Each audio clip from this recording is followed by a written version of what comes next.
When I stepped into my friend's house, I didn't expect his mother to lean close, her voice barely a whisper. "I've been waiting all day, just for you. Don't make me wait longer." I hadn't planned on staying long that afternoon. My visit was supposed to be quick, just dropping by to see if my friend was home. But when the door opened, it wasn't him standing there. It was her. She smiled in that gentle, almost knowing way, the kind of smile that didn't need words to make you feel welcome. "He's out for a while," she said softly, stepping aside to let me in. For a moment I hesitated. I wasn't sure if it was right to stay. But the way her eyes lingered on me, calm and steady, made me nod and step through the doorway. The house felt different without my friend's presence. Quieter. The air carried the faint fragrance of something floral. Maybe her perfume, maybe the fresh flowers arranged neatly on the table. The sunlight slanted through the curtains in golden lines, and in that hush, I could hear the subtle rhythm of her movements as she guided me toward the living room. She asked if I wanted tea. Her voice wasn't hurried, not casual either. It carried a softness that seemed to draw me in without trying. I agreed, mostly because I didn't know what else to do. While she moved about in the kitchen, I sat on the edge of the sofa, trying not to look restless. My eyes followed the framed photos on the shelves, the soft throw blanket folded perfectly across the armrest, the quiet care and how everything seemed placed with intention. This was her space, her world, and for the first time I was noticing it, not as my friend's house, but as hers. When she returned with 2 cups balanced carefully on a tray, I couldn't help but notice the grace in her movements. She set the tray down, and for the briefest second, her hand brushed mine as she slid a cup toward me. Warm skin against warm skin, the kind of touch that should have meant nothing, but in that quiet living room, it echoed louder than any word. "Thank you," I said, my voice lower than I expected. Her eyes met mine, and there was something in them I couldn't quite read. Not just politeness. Something heavier, more deliberate. She sat across from me, her posture relaxed yet poised, as if she were trying to close the distance without actually moving closer. The silence between us wasn't uncomfortable. If anything, it was charged. I found myself listening more to the pauses between her words than the words themselves. Watching the way her fingers curved around the teacup, the way she leaned forward slightly when I spoke, as if what I said mattered more than it should. And in that moment I realized, this wasn't just small talk. This was the beginning of something I didn't fully understand yet, but I could already feel it pulling me in. She rose from the sofa after a while, smoothing the fabric of her dress as she stood. "Let me bring something to go with the tea," she said, her voice light, almost playful. I offered to help, but she only gave me a small shake of her head, as though she wanted me to stay where I was. From the living room, I could hear the soft clink of porcelain, the muted rustle of cupboards opening and closing. I watched the doorway, expecting her to return quickly, but the minutes stretched. When she finally stepped back in, balancing a plate of biscuits in one hand, her other hand brushed the curtain slightly as if steadying herself. She set the plate down on the table, then leaned closer than she needed to as she slid it toward me. Her hair slipped forward, brushing her cheek. That's when it happened, that moment I can't shake even now. Her lips were near my ear, her voice low, hushed, intimate. "I've been waiting all day, just for you. Don't make me wait longer." For a second, I thought I had misheard her. My pulse stuttered, my breath caught somewhere between disbelief and the quick rush of something warmer. She didn't move back immediately. Instead, her shoulder lingered close to mine, and I could feel the warmth radiating from her. I didn't know what to say. My fingers tightened slightly around the teacup, and I could hear the faint clink of porcelain against the saucer. I tried to form words, but her eyes met mine before I could. There was no teasing glint in them, no casual mischief, only a steady kind of longing, quiet but impossible to ignore. I set the cup down, needing my hands free, needing to anchor myself somehow. She moved back only slightly, enough to take her own seat beside me, not across this time. The sofa dipped gently under her weight, and the closeness changed everything. The room felt smaller now, like the walls had leaned in with us. Every sound became sharper, The ticking of the clock on the wall, the soft brush of fabric as she crossed her legs, the faint exhale of her breath when she looked at me again. "You seem surprised," she said, her voice calm but carrying a note of vulnerability, as though my reaction mattered more than she wanted me to know. I swallowed, trying to steady myself. I just wasn't expecting that." Her lips curved, not quite a smile, more like an admission. "Neither was I. But some things you feel, and you can't ignore them forever." Her hand shifted on the sofa cushion, close enough that if I moved even slightly, our fingers would touch. I didn't. I couldn't. But I felt the space between us tighten like a thread, delicate but strong, pulling me closer with every passing second. And in that charged silence I understood, whatever this was, it had just begun. I tried to focus on the tea, on the steam rising in delicate ribbons, but my thoughts kept circling back to her words. The whisper wasn't something I could file away as a slip or a joke. It clung to the air between us, heavier than silence, more powerful than anything else she could have said. She seemed calm, though. She lifted her cup with steady hands, took a sip, and set it down as if nothing unusual had passed her lips. Yet I noticed the small things, the way her gaze held mine a heartbeat too long, the subtle curve of her mouth, the faint tremor in her breath when I leaned closer to reach for the plate of biscuits. I forced myself into safe territory, speaking about my day, about school, about little things that felt weightless. She nodded, listening intently, her head tilted slightly, her chin resting in her hand. But even as I spoke, I knew neither of us cared about the words. It was the act of talking, the sound of my voice filling the room, the way she leaned in, closing the space inch by inch. Eventually she set her cup down and asked quietly, "Do you ever feel like you're living in someone else's rhythm?" Her question caught me off guard. "What do you mean?" She glanced toward the window, where sunlight was slipping lower through the curtains. "The days go by. Work, chores, endless routines. People assume you're fine because you smile, but inside you're waiting for something more. For someone to really see you." Her voice faltered at the last part, and for the first time, I heard the vulnerability beneath her confidence. I didn't answer right away.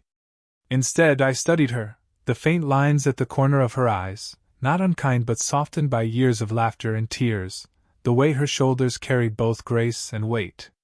She wasn't just speaking about herself, she was revealing a truth she rarely shared.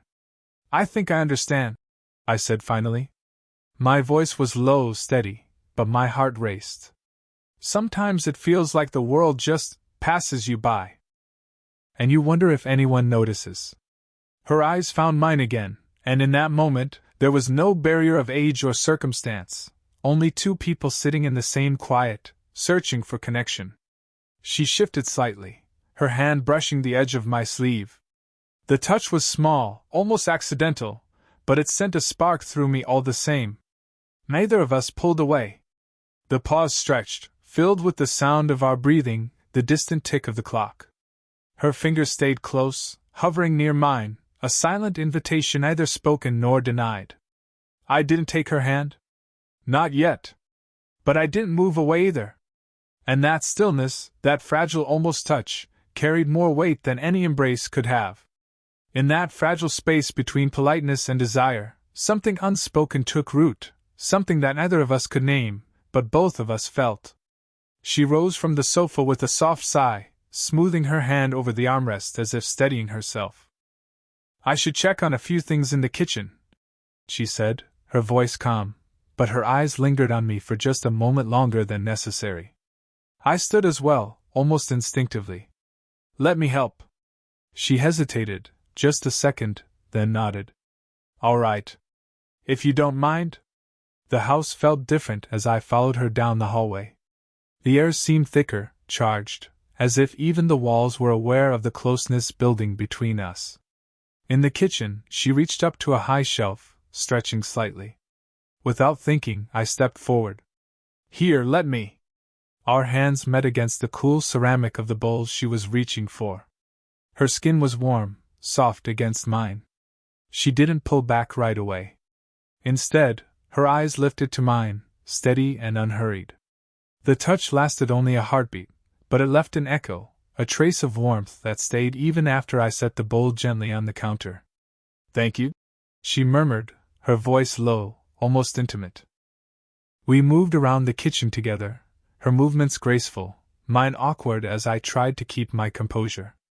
Each time we crossed paths, there was another brush of contact, her shoulder against mine as we both reached for a drawer, the light sweep of her hair against my arm when she leaned past me, the faint press of her hand at my back when she slipped by in the narrow space.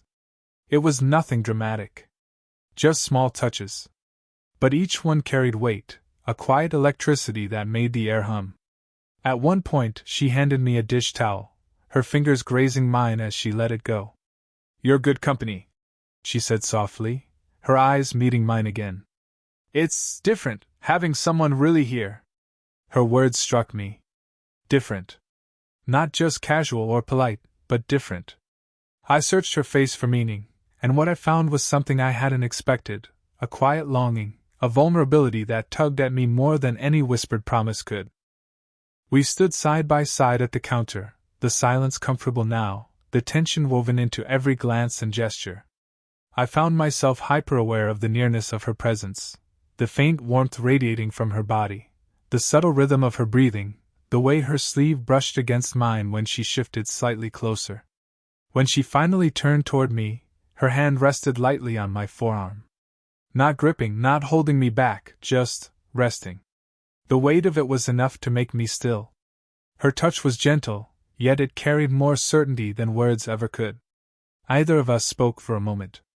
The kitchen light flickered softly above us, and outside the window, the first hints of evening painted the sky in muted gold.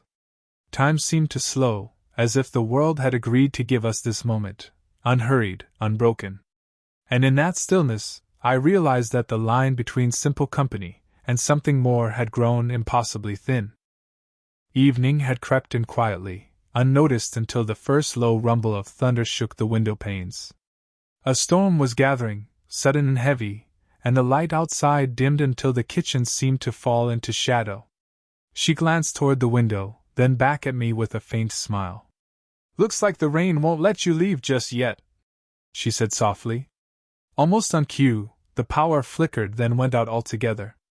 The house dropped into a hush, broken only by the steady patter of rain against the glass. For a moment neither of us moved. Then she lit a candle from the drawer, shielding the flame with her hand. The glow wrapped around her face, softening her features, making her look even more unguarded. I followed her back into the living room, carrying a second candle she pressed into my hand. The shadows danced on the walls, and the air was thick with the scent of rain and warm wax. She sat on the sofa, tucking her legs under her, and I lowered myself beside her, closer than before. The silence was different now, heavier, almost trembling. Her shoulder brushed mine, lingering. She didn't move away. Neither did I. "I've always liked storms," she murmured, her voice quiet but steady. "They make you feel everything more intensely. Like the world's reminding you how alive you are." Her words struck something deep in me. I turned to look at her, and she was already looking back. Her eyes, in the candlelight, seemed brighter, searching. I felt her hand shift slightly on the cushion between us, her fingers brushing against mine in a hesitant, testing way. My breath caught. Every instinct in me wanted to close that space, to take her hand, to let the weight of everything unspoken finally fall into place. For a heartbeat, I thought she might do it herself. Her fingers lingered, trembling just slightly, and her lips parted as if she were about to say something more.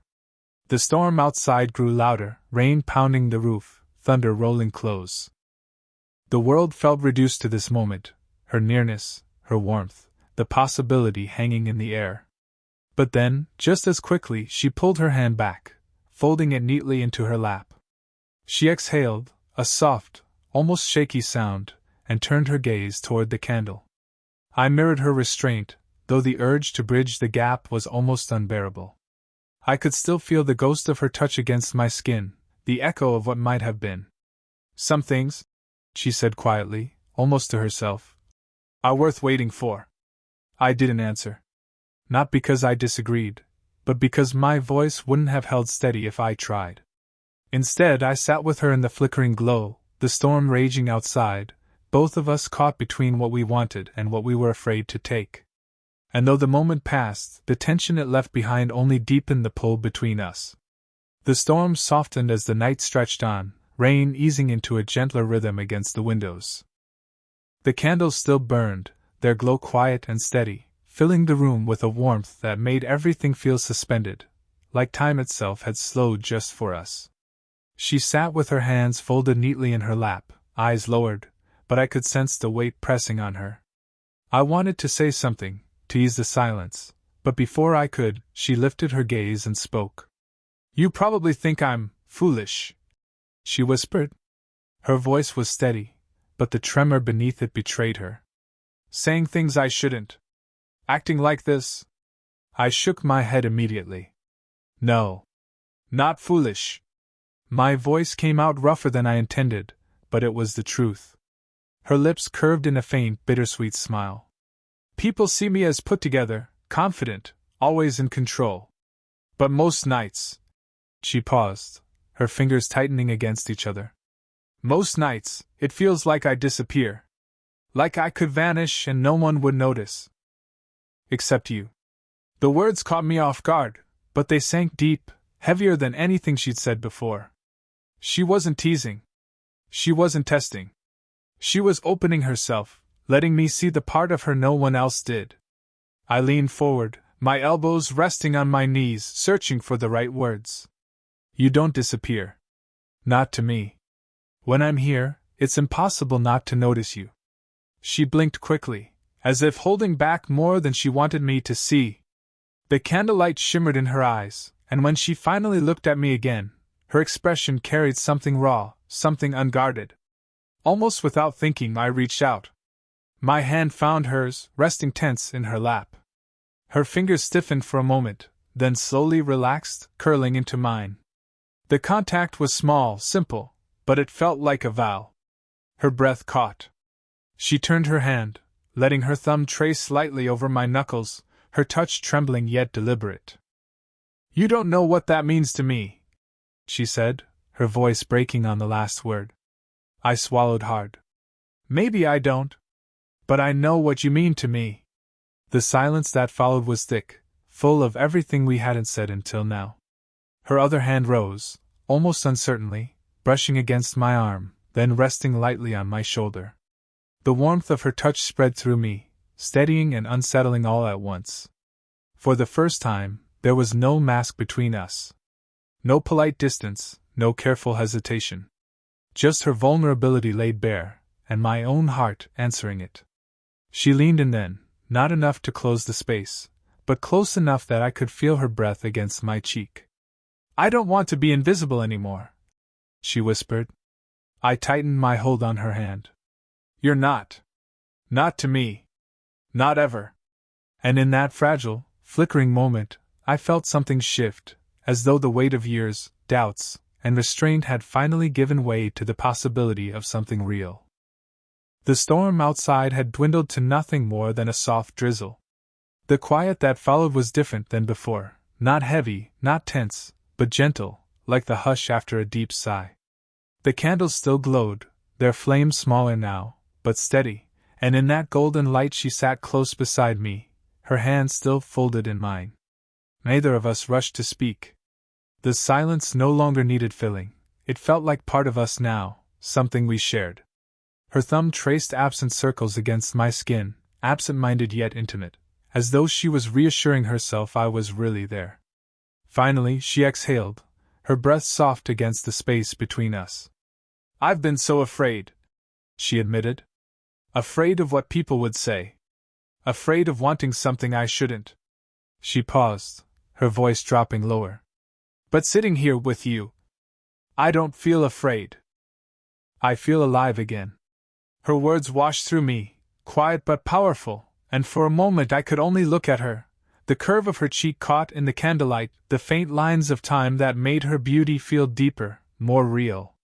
She wasn't some unreachable figure anymore. She was human, vulnerable, radiant in a way that had nothing to do with appearances and everything to do with honesty. I lifted my free hand, hesitant at first, then steady as I brushed a strand of hair back from her face. My fingers lingered near her temple, light as a whisper, until she leaned into the touch as though she'd been waiting for it. Her eyes closed briefly, her breath catching. When she opened them again, they shone with something unspoken, something tender. She shifted closer until her shoulder pressed against mine and her head rested lightly against my chest. The moment was simple, no grand gestures, no sudden confessions, but it felt like everything. Her cheek was warm against me, her heartbeat a soft, steady rhythm I could feel through the quiet. I wrapped my arm around her gently, holding her as though the world outside no longer mattered. For a while, we just stayed like that. The rain outside slowed, the candles burned lower, and the room wrapped us in a cocoon of silence and warmth. My hand rested at her shoulder, hers curled against my side, and the closeness was enough. More than enough. She tilted her head then, just enough to brush her lips against my cheek.